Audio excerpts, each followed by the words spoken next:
Hello, what's up, and welcome to 17 None. Today we're going to be making some Har Gow dumplings.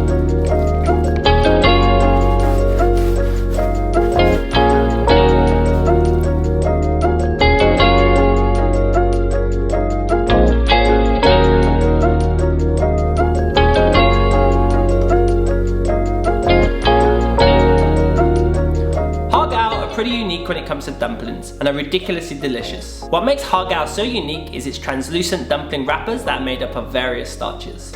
Probably one of the more difficult dumplings to make out there, but I promise you guys have got this. And before we get straight into the recipe, you can help support the channel by clicking on the subscribe button. I'd really appreciate it. And with all that said, let's make some Har Gow dumplings.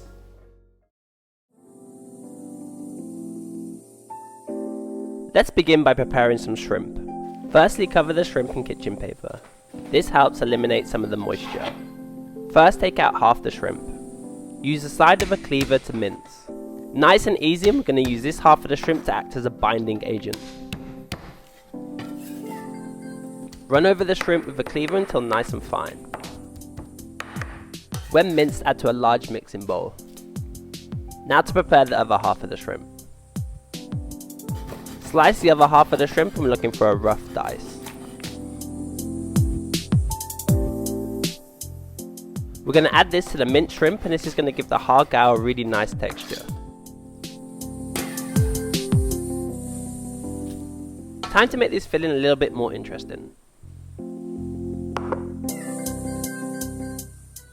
For some texture, we're going to need some water chestnuts. Dice these up as much as possible, and this is also known as brunoise. We're also going to need some finely minced garlic and a few finely minced green onions. Now add the water chestnuts, spring onions and garlic to the shrimp. Now we want to season the filling with a touch of white pepper, a pinch of sea salt, a few tablespoons of sesame oil and 1 tablespoon of cornstarch. Now to mix. We're going to want to stir the filling with some chopsticks going in one singular direction. Mixing in this way will help produce the myosin within the protein, and this will enable us to achieve a nice sticky filling. When mixed, cover and store this in the refrigerator for now. And now that we have our filling, it's time to make the Har Gow wrappers.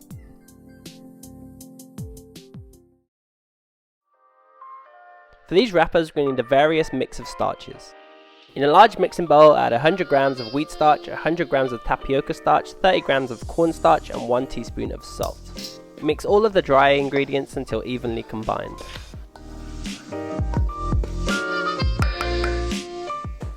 Now to the dry ingredients, we want to add 300 ml of hot water. Mix well to evenly hydrate the starch.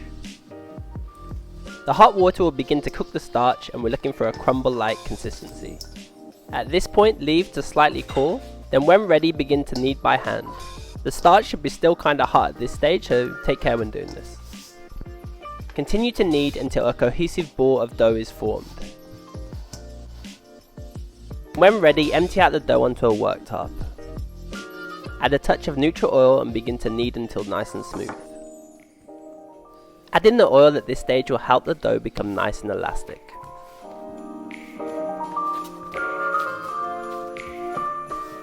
When smooth, gather the dough into a tight ball. Then divide the dough into 4 equal pieces.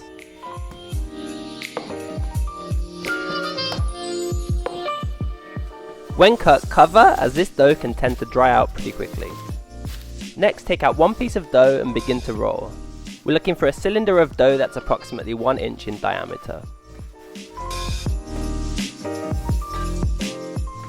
Next, we want to cut and divide the dough into 8 equal pieces. Repeat this process for each of the larger pieces of dough. This will leave us with 32 pieces in total. Cover again, then we want to dust the worktop with cornstarch. Take out 1 of the pieces of dough, and it's now time to make up the wrappers. I tend to roll out the wrappers in a traditional dumpling style.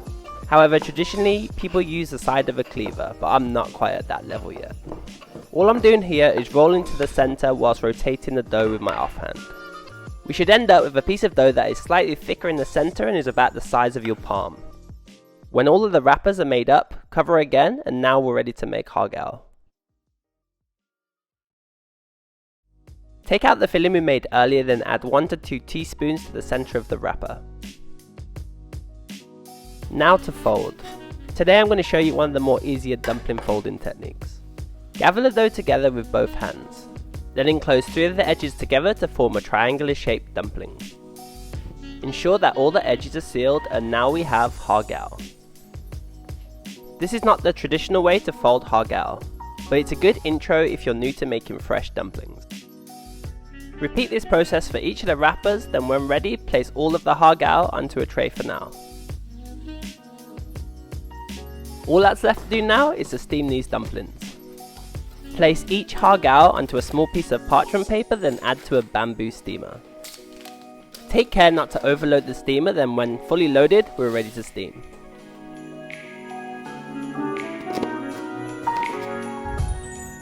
Place a steamer over a pan of boiling water. Ensure there's a high heat and steam the har gow for 6 to 8 minutes, kinda depending on size. When ready, remove the steamer and allow the har gow to rest for 5 minutes. Opening up a fresh steamer never gets old. And these har gow smell delicious. And all that's left to do now is to serve these dumplings up.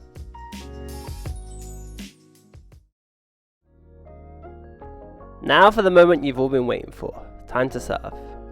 Har gow is pretty complex when it comes to its flavour and texture, therefore I like to keep serving it pretty simple. Part of me wants to cover these things in chili oil, but that would kill the flavour. I ended up topping the har gow with some masago I had lying around and some fresh chives. And that's pretty much it, the har gow are now ready. I hope you guys get the chance to make har gow one day, and if you do, let me know in the comments how it went.